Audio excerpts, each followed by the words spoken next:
धौलपुर नामक गांव में भीखू अपनी पत्नी सुंदरी के साथ रहता था। दोनों पति पत्नी मिलकर खेती और पशुपालन का काम करते थे। भीखू सीधा साधा व्यक्ति था। वो अपने बैल लेकर खेत पर जाने के लिए तैयार हुआ, लेकिन तभी उसकी पत्नी सुंदरी ने रोका। आप आज भी खेत पर जा रही हो? हाँ, आज खेत पर बहुत काम है। पर तुम ऐसे क्यों टोक रही हो? पड़ोस के गांव में आज पशुओं का मेला लगा है, आपको वहाँ जाना था ना। आप बोल रहे थे कि एक बैलों की जोड़ी और लेनी है। अरे हाँ, मैं तो भूल ही गया था। मुझे बैलों की नई जोड़ी लेनी है। मेरी सुंदरी, तुम याद ना दिलाओ तो आधे काम मैं भूल ही जाऊं। हाँ तो आप देर मत करिए, चले जाइए, मैं यहाँ का सारा काम संभाल लूंगी। हाँ ठीक है, मैं अभी जाता हूँ। भीखू पड़ोस के गांव में मेले में गया। उसने 2 बैलों की एक सुंदर जोड़ी खरीदी। भीखू को बाजार में शाम हो गई। भीखू बैलों को लेकर अपने गांव धौलपुर की तरफ चलने लगा। तभी रास्ते में उसे 2 व्यक्ति बिल्ला और कालिया मिले। वाह वाह, बहुत अच्छे। जी मैं कुछ समझा नहीं। तुम ये बैलों की जोड़ी बहुत खूबसूरत लाए हो। बैलों को देखकर लगता है काफी महंगे लाए हो। हाँ, काफी समझदार लगते हो। नहीं, बैल ज्यादा महंगे खरीद लिए हैं, इसलिए समझदार नहीं है। भैया, मुझे अपने घर जाना है, मुझे देर हो रही है। रास्ता छोड़ो मेरा। अरे भैया, तुम तो बुरा मान गए हो हैं? अगर तुम समझदार हो तो साबित करो। जाने दो मेरे बाप, मैं बेवकूफ ही अच्छा हूँ। हाँ भाई, जाने दो इसे। वैसे भी धौलपुर में बेवकूफ भरे पड़े हैं। ससुरे हमारे गांव को गवार समझते हैं। हाँ बोलो, क्या बोल रहे हो तुम लोग? बेवकूफ नजर आते हैं क्या हम तुमको? हैं भैया, गुस्सा काहे रहे हो? हैं, तुम हमारे साथ एक खेल खेलो। अगर जीते तो हम तुम्हें समझदार मान लेंगे और पैसे भी देंगे, और अगर तुम हारे तो तुम हमें एक बैल देकर जाओगे। मैं समझदार ही हूँ, मैं खेल में जीत जाऊंगा, समझे? ठीक है, फिर देखते हैं। बिल्ला ने 2 पर्चियों पर कुछ लिखा और दोनों पर्चियों को अपने हाथों में पकड़ लिया। उधर भीखू भी जोश जोश में ठगों की बातों में आ गया। तुमको अब इसमें से एक पर्ची चुननी है।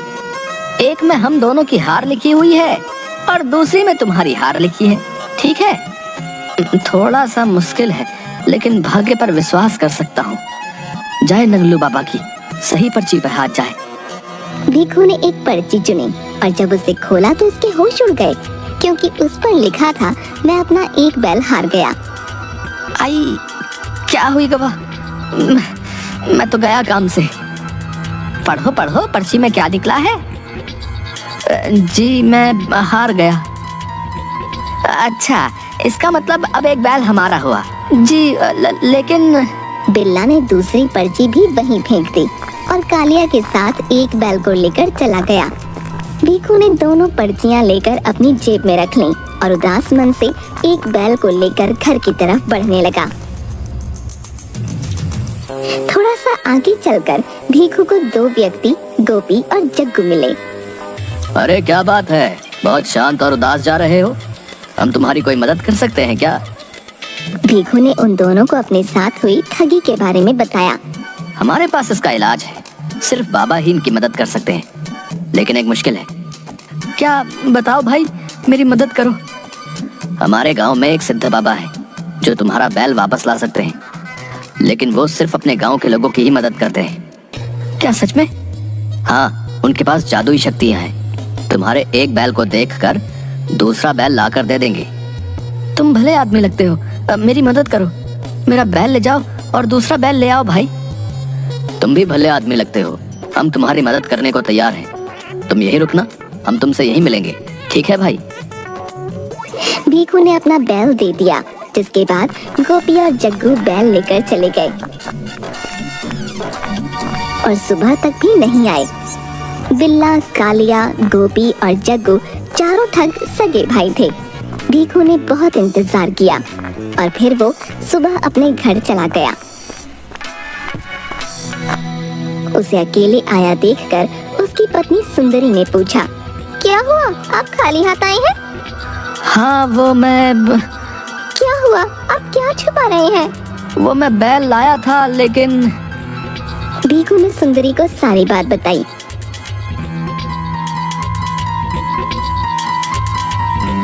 और वो दोनों पर्चियां भी दी। लेकिन जब सुंदरी ने पर्चियां खोलकर देखी तो दोनों पर्चियों में एक जैसा ही लिखा था। सुंदरी को सब समझ आ गया। हाँ, वो चारों ठग थे, उन्होंने आपको लूट लिया है। अब क्या कर सकते हैं? मेरे पास एक उपाय है। सुंदरी ने भीखू को एक उपाय बताया। हाँ, ये ठीक है, मैं कल ऐसा ही करूँगा। अगले दिन भीखू ने चूड़ी बेचने वाले मनिहार का भेष बनाया और आसपास के गांवों में उन ठगों को ढूंढने निकला। भीखू को सुबह से दोपहर हो गई। तभी घर के बाहर उसे बैल बंधे हुए दिखे। मेरे बैल यहाँ बंधे हैं, ये घर जरूर ठगों का है। आज इनको नहीं छोड़ूंगा, मैं इनको सबक सिखा कर रहूंगा। भीखू उस घर के पास आवाज लगाने लगा। बिल्ला बाहर आया। हमें चोरियों की कोई जरूरत नहीं है, आज घर में कोई नहीं है, चलो जाओ यहाँ से। कोई नहीं भैया, आज तुम ही चूड़ी खरीद लो। तुमको बोला है ना कि घर में कोई महिला नहीं है। अच्छा, तो आज वो खेल ही खेल लीजिए जो कल रात को खेला था। भीखू अपने असली रूप में आ गया और उसने बिल्ला को बहुत पीटा। मत मारो भाई, गलती हो गई, छोड़ दो।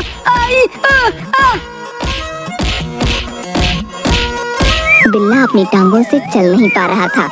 भीखू ने मौके का फायदा उठाया और अपने बैल लेकर चला गया। बिल्ला के तीनों छोटे भाई कालिया, गोपी और जग्गू शाम को घर आए। भैया, आपको क्या हुआ? वही व्यक्ति आया था जिसके हमने बैल ठगे थे, बहुत मारा मुझे, वो अपने बैल ले गया। अब तुम जल्दी से जाकर वैद्य जी को बुला लाओ, नहीं तो मैं तो गया। आप फिक्र ना करें भैया, ठीक है, हम अभी जा रहे हैं। तीनों ठग भाई वैद्य जी को लेने चले गए, लेकिन गांव के चौराहे पर भी उन्हें वैद्य जी मिल गए। कहाँ भागे जा रहे हो? जल्दी में प्रतीत होते हो। अरे, हम किसी वैद्य को ढूंढ रहे हैं, हमारे भाई की पिटाई हुई है, उनकी हालत बहुत पतली है, मेरा मतलब खराब है। अरे राम राम, किसने पिटाई की तुम्हारे भाई की है, बताओ जरा। हम हैं वैद्य, हम ठीक करेंगे आपके भाई को। अरे वैद्य जी, जल्दी चलिए। हाँ हाँ, चलो भाई, अभी तुम्हारे भाई की तकलीफ बढ़ाते हैं। अरे क्या बोला आपने, जरा दोबारा बोलना। बेटा, मैंने कहा अभी तुम्हारे भाई की तकलीफ भगाते हैं। वैद्य जो ठहरे हम, हमारा काम तकलीफ भगाने का ही तो है। ठीक है, जल्दी चलो अब। तीनों भाई वैद्य जी को घर ले आए। अरे किसका इलाज करना है, मुझे यहाँ कोई दिख नहीं रहा। वैद्य जी, नीचे देखो, ये हमारे भैया हैं और इनको चोट लगी है। अरे बहुत गहरे घाव दे गया कमबख्त, लेकिन एक समस्या है, मेरी औषधि खत्म हो गई है। मैं तुम लोगों को औषधि बता देता हूँ, पास के जंगल से ले आओ। वैद्य जी ने तीनों ठग भाइयों को औषधि लेने भेज दिया और फिर अपने असली रूप में आ गए। वैद्य जी का असली रूप देखकर बिल्ला के तो होश ही उड़ गए, क्योंकि भीखू ही भेष बदल कर आया था। तू यहाँ फिर से आ गया? हाँ, शायद अभी कुछ हिसाब और बाकी है। भीखू ने फिर से एक डंडा उठाया और बिल्ला को पीटना शुरू कर दिया, और उसके भाइयों के आने से पहले ही वो वहाँ से भाग गया। जब बिल्ला के तीनों भाई वापस आए तो बिल्ला ने उनको सारा हाल सुनाया। कमीने ने मार मार कर भरता बना दिया, उसे छोड़ना मत। बस बहुत हो गया, अब उस आदमी को नहीं छोड़ेंगे। ठीक है, लेकिन हम कैसे ढूंढेंगे? बहुत आसान है, उसने अपने बैल अपने घर के बाहर जरूर बांधे होंगे। अब चलो, उसको वहीं पर पीटेंगे। कालिया, गोपी और जग्गू तीनों अपने भाई का बदला भीखू से लेने के लिए उसके गांव पहुंच गए और भीखू का घर ढूंढने लगे। तभी उन्होंने देखा कि एक बड़े से घर के बाहर बैल बंधे हैं। दुश्मन मिल गया, बैल यहाँ बांधे हैं तो वो घर के अंदर ही होगा।